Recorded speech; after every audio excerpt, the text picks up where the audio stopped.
Welcome back to my channel. My name's Janelle. Thank you for joining me. Today I'm going to be starting a vlog. I'm reading a couple books at the moment. One I'm not getting on with. The other one I don't know. I don't know what's going on, and that's the one I'm going to be reading tonight. So I am reading I, Mona Lisa by Natasha Solomon. I'm listening to it both on audiobook through my library and reading along with it. And when I'm listening to the audiobook, I'm really enjoying it. I seem to kind of need the audiobook with it. At least it seems that way. But the past few times I've gone to pick it back up, haven't been able to get into it. And I told myself I'd be done this book today. And let's see, like I'm on page 110 and there's probably just over 300 pages. Let's see. Now that says 363. So, yes, 365 pages. So, I might not finish it tonight. So, we'll have to see. I really did want to have it done today. It's the kind of book where I'm enjoying it, but I've been picking up other books over it. So, I'm enjoying it, but other things are maybe enticing me a bit more. It's Mona Lisa's story through her eyes. That many people have told her story. It's her turn. It is interesting, and I should point out, I did see online there's another book called I, Mona Lisa, exact same name.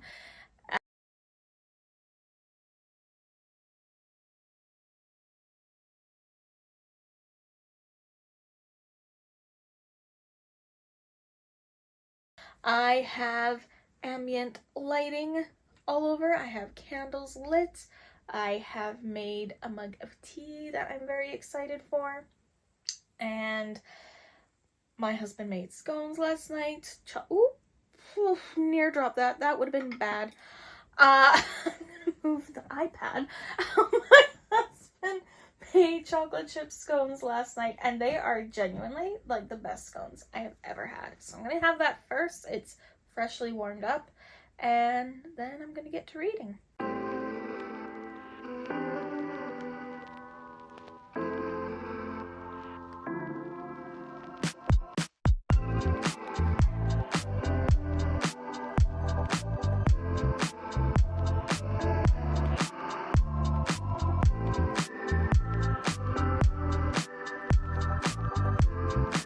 Okay, so I have been reading I, Mona Lisa for a while. I'm on page, I don't know, 160 something probably.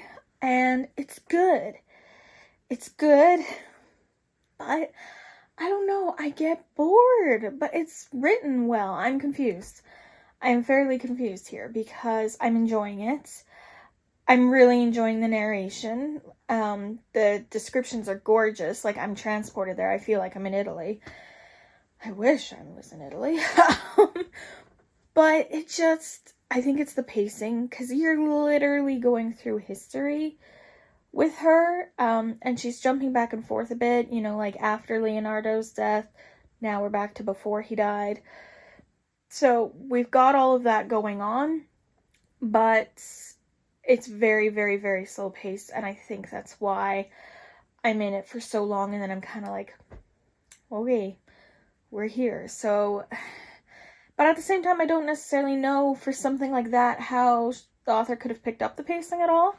And I don't mind slow reads. Actually, a lot of the books I've been trying to migrate more so over to Storygraph, and a lot of the books that I read say slow paced. Most say medium paced, I think. I don't often read fast paced, it seems.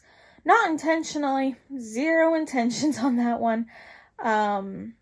But yeah, so I don't know if that's me finished reading it for the night. I kind of want to just switch to something else, something totally different, and like cleanse the palate. But then on the other side of it, I'm like, if I start another book, that's that one put down again. So I don't know, but in my head, I'm like, I just want to finish this book tonight. And I don't know, I don't think that that is possible. So herein lies the issue. Okay, so I kept reading. I'm now over halfway through. I'm on page 187. I I don't know what to do. I'm really contemplating picking something else up, like basically anything else. I think something lighthearted. Because I finished Pax yesterday. I read Pax in a day yesterday. And that, if you saw that video, was very emotional. It was hopeful at points, but it was very sad. There was a lot of very sad. This has a lot of just like wonderings about the world. Sorry. And Mona Lisa grieving for Leonardo after he dies. So it's still heavy enough.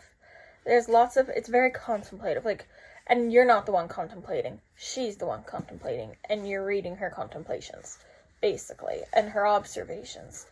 But I'm on page 187. How many did I say there was? 3, 6. Oh, that's the acknowledgements.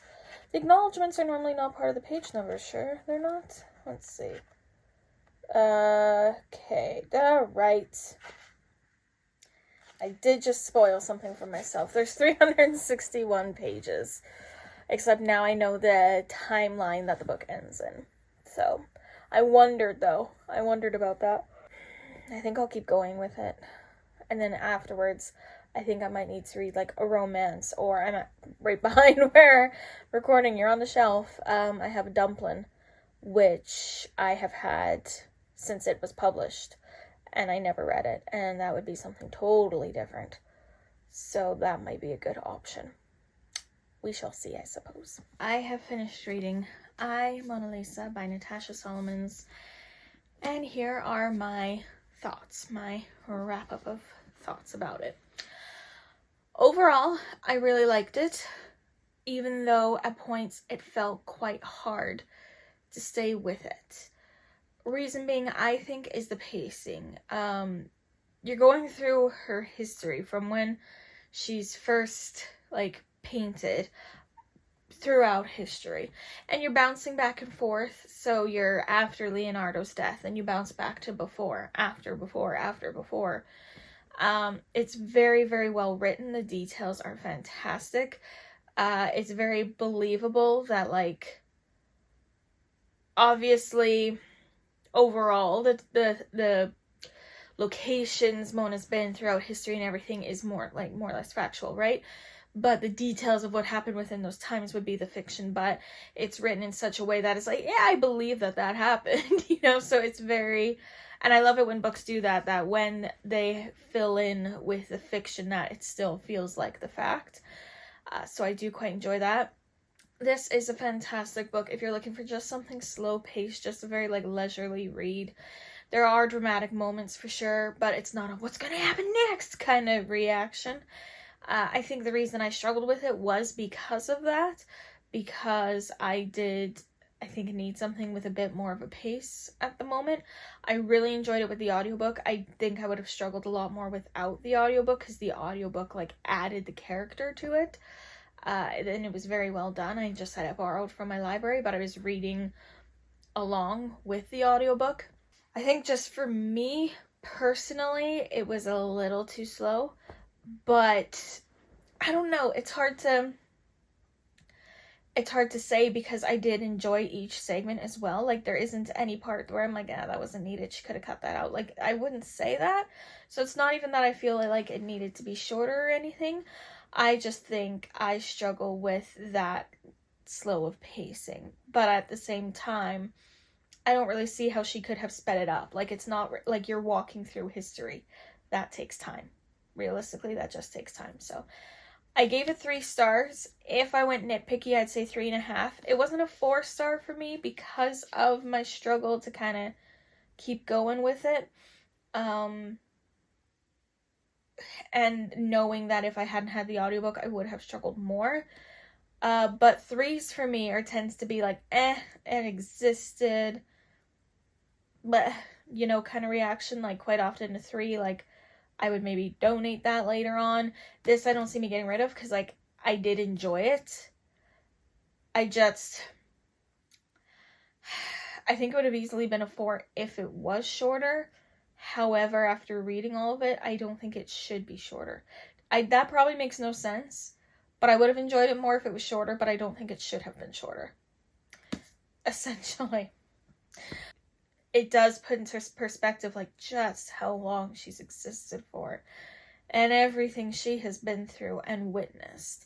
So it does really put, like, it makes you think about time and how much it involves and how it moves.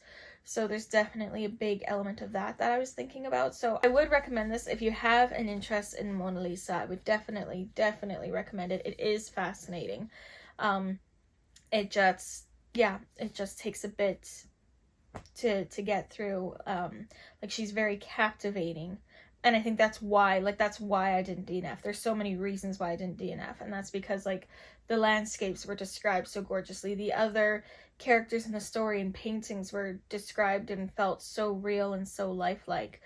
And you're seeing these different figures and everything through history, and you're like, oh wow, like, you know, and you're having those moments. And there was moments where I was like, okay, like, what's going on? And I'm, like, really involved with it.